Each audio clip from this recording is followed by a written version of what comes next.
students of the Hot Springs School District. I'm glad that you're able to join us as we work on our initiative of reading in the school district, our One District, One Book. Our book that we're starting this year is The World According to Humphrey, and I'll be reading along with you as we go through this journey together. I will start today by kicking us off with reading Chapter 1. Chapter 1, The Return of Miss Brisbane.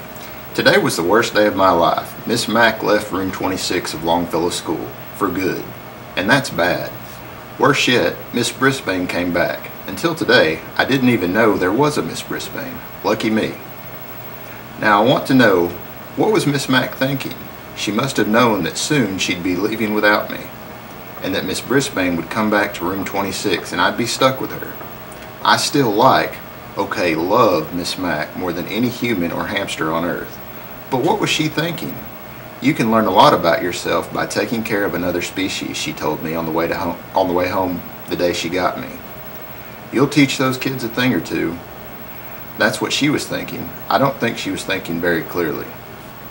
I'm never going to squeak to her again. Of course, I'll probably never see her again because she's gone. But if she comes back, I'm not even going to look at her. I know that last sentence doesn't make sense. It's hard to make sense when your heart is broken. On the other hand, until Miss Mack arrived, I was going nowhere down at Pedorama. My days were spent sitting around, looking at a bunch of furry things in cages like mine. We were treated all right. Regular meals, clean cages, music piped in all day. Over the music, Carl the store clerk would answer the phone. Open 9 to 9, 7 days a week, corner of 5th and Adler, next to the Dairy Maid. Back then, I feared I'd never see 5th and Adler, much less the Dairy Maid. Sometimes, I'd see human noses, not always as clean as they should be, poking up against the glass. Nothing ever came of it. The children were excited to see me, but the parents usually had other ideas.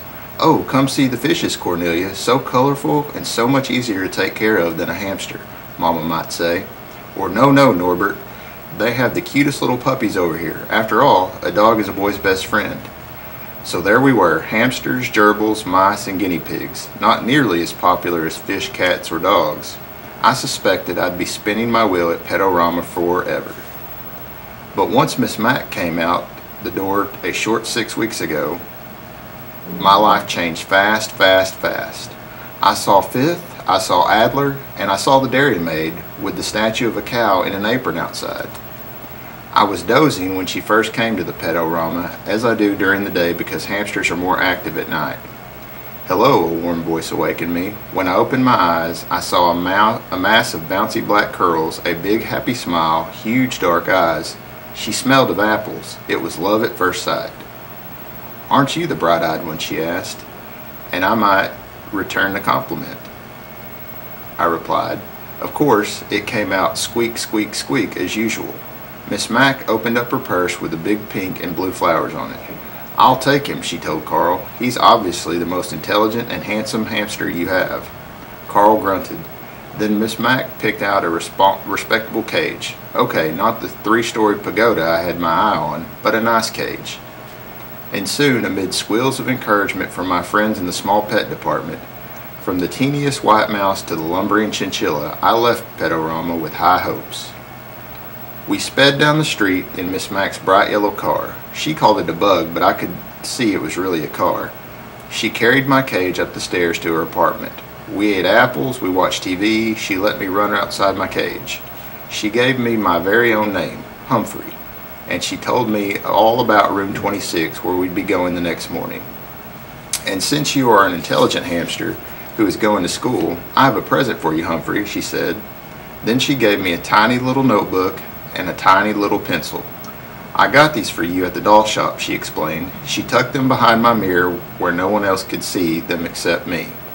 "Of course, it might be a little while before you learn to read and write," she continued, "but you are smart, and I know you'll catch on fast." Little did she know, I could already make out some of the words from my long, boring days at Pedorama. Words like chew toys, kibble, pooper scoopers. Remember, a hamster is grown up at about 5 weeks old, so if I could learn all the skills I need for life in 5 weeks, how long could it possibly take to learn to read? I'll tell you, a week. Yep, in a week I could read and even write a little with my tiny little pencil. In addition to schoolwork, I learned quite a bit about other students in room 26, like lower your voice, AJ, and speak up, Saya, and wait for the bell, Garth, and Golden Miranda. Even after I found out her name was really Miranda Golden, I thought of her as Golden Miranda because of her long blonde hair. After all, I'm a golden hamster. Yes, life in room 26 suited me well during the day.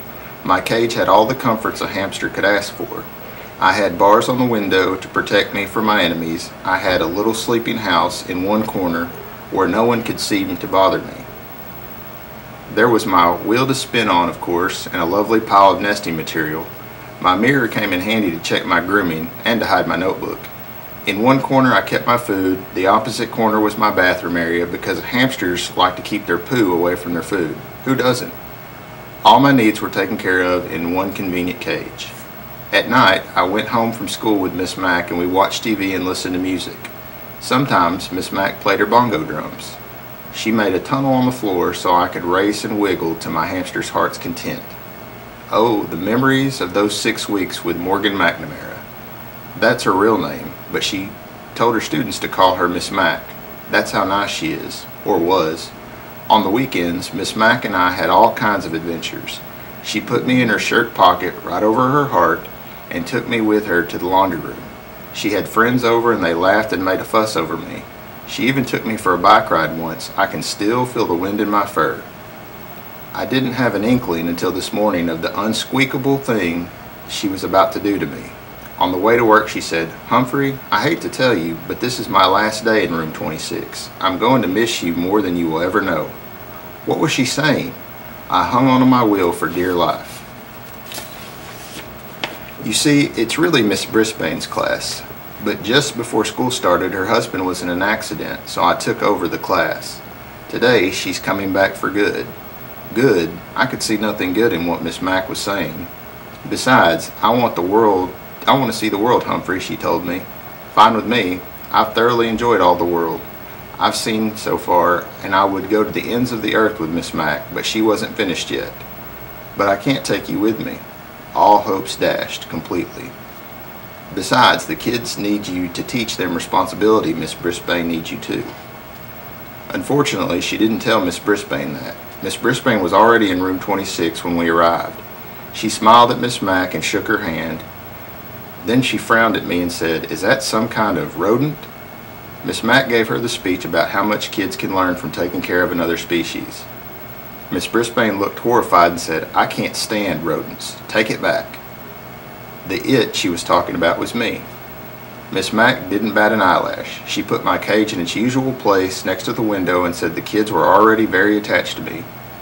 She attached Dr. Harvey H. Hammer's Guide to the Care and Feeding of Hamsters to the cage, along with the chart to make sure I was fed and my cage was cleaned on time.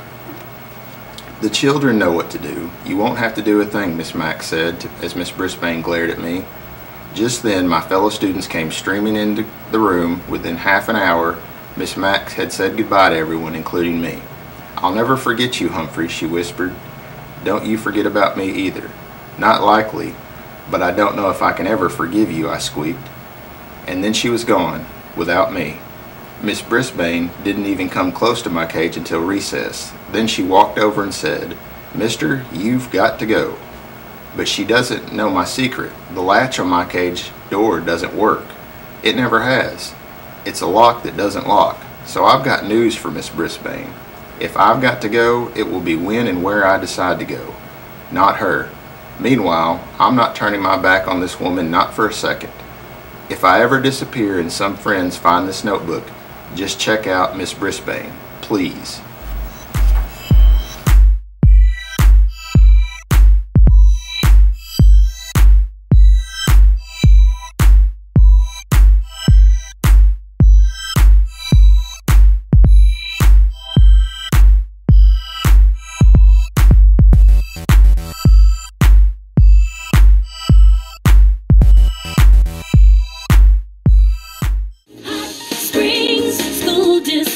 District of choice.